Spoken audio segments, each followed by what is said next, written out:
الحمد للہ وکفى وسلام علی عباده الذین اصطفى اما بعد اللہم صلی علی سیدنا محمد وعلی آل سیدنا محمد وبارک وسلم۔ حکیم الامت حضرت مولانا اشرف علی تھانوی رحمۃ اللہ علیہ فرمایا، 4 کام تم کر لو تم اللہ والے بن جاؤ گے۔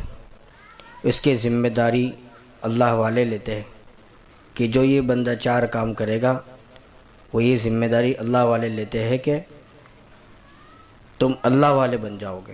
نمبر 1 ہے اعمال میں ہمت کر کے ظاہراً اور باطناً شریعت کا پابند بن جائے۔ نمبر 2 کثرت کے ساتھ اللہ کو یاد کیا جائے، مطلب کہ خوب اللہ اللہ کیا جائے۔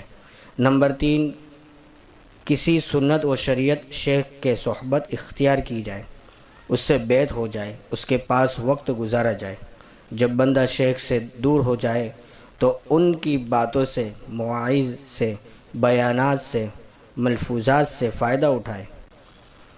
حضرت نے کہا جو یہ 4 کام کر لے گا وہ اللہ والا بن جائے گا۔ یہ کوئی چھوٹی بات نہیں ہے۔ بہت سے لوگ ڈرتے ہیں بیعت کے نام سے۔ کچھ دنوں پہلے ایک خاتون نے فون پر بتایا کہ میری فلاں رشتہ دار بیعت ہونا چاہتی ہے، مگر ڈرتی ہے کہ اگر میں بیعت ہو گئی تو عمل کرنا پڑے گا، نماز پڑھنی پڑے گی اور پتہ نہیں کیا کیا ہم پر فرض ہو جائے گا۔ تو میں نے ان کو سیدھی سی بات سمجھائی کہ بیعت ہونے سے پہلے اور بیعت ہونے کے بعد کوئی نئی شریعت نہیں آ جاتی۔ جو چیزیں بیعت ہونے سے پہلے بھی فرض ہیں وہ بیعت ہونے کے بعد بھی فرض ہے۔ مطلب یہ ہوا کہ نماز اور قرآن کو بیعت نے فرض نہیں کیا، بلکہ یہ تو جو کلمہ پڑھ لے لا الہ الا اللہ محمد رسول اللہ صلی اللہ علیہ وسلم، تو اب ایک بہت بڑا تقاضا ہماری طرف متوجہ ہو گیا۔ خالی کلمہ پڑھنے سے کام پورا نہ ہوا، ایک بہت بڑا عمل کا میدان ہمارے سامنے آ گیا۔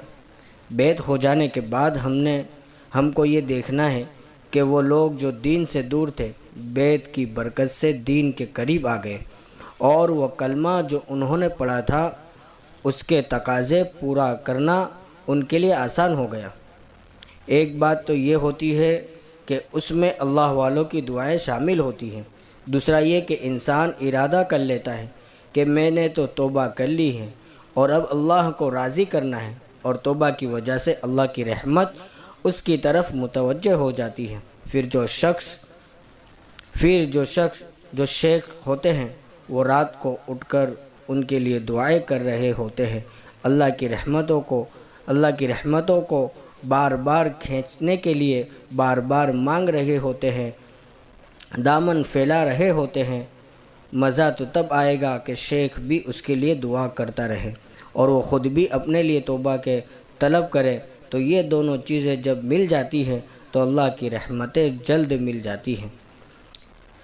ایک حدیث سنیے، نبی صلی اللہ علیہ وسلم نے فرمایا، جس کا ترجمہ ہے، آدمی جس سے محبت کرے گا قیامت کے دن اسی کے ساتھ اٹھایا جائے گا۔ انسان جب بیعت کرتا ہے تو کیوں کرتا ہے؟ ظاہر ہے محبت کی وجہ سے کرتا ہے۔ اب ذرا غور کیجئے اور اس کی تشریح سن لیجئے۔ میں اپنے شیخ حضرت پیر ذوالفقار نقشبندی دامت برکاتہم سے الحمدللہ بیعت ہوں۔ مجھے اپنے شیخ سے بے پناہ محبت ہے اور ان کو اپنے شیخ سے محبت ہے۔ حدیث پاک میں نبی کریم صلی اللہ علیہ وسلم نے فرمایا کہ جس کا ترجمہ ہے، انسان تو اسی کے ساتھ ہوگا جس کے ساتھ اس کو محبت ہوگی۔ اب بھائی مجھے تو اپنے شیخ سے محبت ہے تو میں ان کے ساتھ جڑ گیا، اور ان کو اپنے شیخ سے محبت ہے وہ ان کے ساتھ جڑ گئے۔ تو اس طرح چلتے چلتے پورا شجرہ طیبہ ہمارے پاس موجود ہے۔ آپ خانقاہ میں آئیں اور کتابوں میں بھی لکھا ہے کہ یہ سلسلہ چلتے چلتے سیدنا صدیق ابو بکر رضی اللہ تعالیٰ عنہ تک پہنچتا ہے۔ اب آپ سب بتائیں ان کو کن سے محبت ہے؟ ان کو نبی صلی اللہ علیہ وسلم سے محبت ہے۔ معلوم ہوا کہ یہ تعلق ہے جو قیامت کے دن آقا صلی اللہ علیہ وسلم کے قدموں میں جگہ دلوا سکتا ہے۔ آپ بتائیے ہمیں اس کی کتنی لاج رکھنی چاہیے، کتنی قدر کرنی چاہیے؟ کیا یہ نسبت چھوٹی ہے؟ اب اس کی مثال جو علماء دیتے ہیں سن لیجئے۔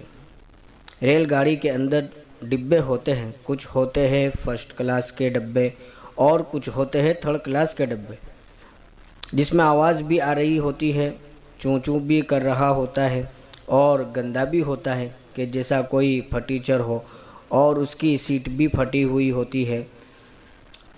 ایک دن فرسٹ کلاس کے ڈبے نے کہا کہ کیا تو میرے ساتھ لگا رہتا ہے؟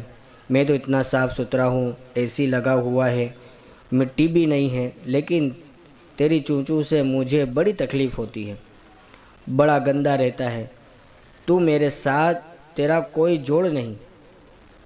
تھرڈ کلاس والے ڈبے نے کہا کہ جناب، میں آپ کی عظمتوں کا قائل ہوں، سمجھتا ہوں، آپ بالکل ٹھیک فرماتے ہیں، بالکل ایسا ہی ہے، اور میں اس سے گیا گزرا ہوں جیسا آپ کہہ رہے ہیں، لیکن مسئلہ یہ ہے کہ میری کنڈی آپ کے ساتھ لگی ہوئی ہے، جدھر آپ پہنچیں گے ادھر میں پہنچوں گا۔ تو یہ جو اللہ والے ہوتے ہیں یہ فرسٹ کلاس کے ڈبے کے مانند ہوا کرتے ہیں۔ ہم پھٹیچر قسم کے ڈبے ہیں، مگر جب ہم اپنی کنڈی ان کے ساتھ جوڑ لیں گے تو اللہ کی رضا کا جو اسٹیشن ہے، تو جہاں یہ پہنچیں گے ہم بھی وہاں پہنچ جائیں گے۔ اب میں اس میں دلائل تو اور بھی بہت ہے، قرآن پاک میں سورہ طور سے ایک دلیل بھی سن لیجئے، پھر بات کو میں انشاءاللہ مکمل کرتا ہوں۔ قرآن مجید میں اللہ رب العزت فرماتے ہیں والذین آمنوا واتبعتہم ذریتہم بایمان الحقنا بہم ذریتہم، اور جو لوگ ایمان لائے اور ان کی اولاد بھی ایمان لائی اور وہ ایمان والوں کے پیچھے چلے، لیکن اعمال اس درجے کے نہ کر سکے، اتنی بلند پرواز نہ ملی جتنی بڑوں کو ملی تھی، تو اللہ پاک اپنی رحمت سے قیامت کے دن اولاد کو ان کے بڑوں کے ساتھ کر دے گی۔ یعنی نیکیوں میں تو علماء کرام فرماتے ہیں کہ اس سے روحانی اولاد بھی مراد ہے اور جسمانی اولاد بھی مراد ہے۔ شیخ ہے اس کا مرید مراد ہے، استاد ہے تو اس کا شاگرد بھی مراد ہے، اور جسمانی اولاد تو مراد ہی ہے۔ تو معلوم ہوا کہ اولاد سے دونوں طرح کی اولادیں مراد ہیں، یہ اللہ رب العزت فرما رہے ہیں۔ اب بیت کے متعلق ایک اور حدیث مبارکہ بھی سن لیجئے، جس کا ترجمہ ہے یہ وہ ہے جو اللہ کے لیے آپس میں محبت کرتے ہیں۔ یہ روایت وَلَكِنَّ اللَّهَ أَلَّفَ بَيْنَهُمْ کی تفسیر میں علماء نے لکھی ہے۔ مطلب یہ ہے کہ جو شیخ سے بیعت کرتے ہیں، یعنی جب مرید بیعت کرتا ہے تو یہ اللہ کی رضا کے لیے کرتے ہیں، مال پیسے کے لیے نہیں۔ تو نبی صلی اللہ علیہ وسلم کی حدیث کے مطابق جو دو شخص اللہ کی رضا کے لیے ایک دوسرے سے محبت کرتے ہیں، قیامت کے دن ان کو عرش کا سایہ مل جائے گا۔ اللہ اکبر! بیعت کی بڑی برکتیں ہیں اور بیعت کے بہت سے فوائد ہیں۔ سب سے بڑا بیعت کا مقصد یہ ہے کہ انسان کے دل میں اللہ رب العزت کی محبت آ جائے، گھر کر جائے، رسک ہو جائے۔ ایک محبت کے اشعار ہے، محبت کیا ہے؟ دل کا درد سے معمور ہو جانا۔ محبت کیا ہے؟ دل کا درد سے معمور ہو جانا، متاع جہاں کس کو سونپ کر مجبور ہو جانا، قدم ہے راہ الفت میں تو منزل کی ہوش کیسی، یہاں تو عین منزل ہے تھکن سے چور ہو جانا، یہاں تو سر سے پہلے دل کا سودا شرط ہے یارو، کوئی آسان نہیں ہے کیا سرمند منصور ہو جانا، بس بسا لینا کسی کو دل میں دل ہی کا کلیجہ ہے، پہاڑوں کو تو بس آتا ہے چل کر طور ہو جانا۔ معلوم ہوا کہ اللہ کی یہ محبت اللہ والوں کی صحبت سے ملے گی۔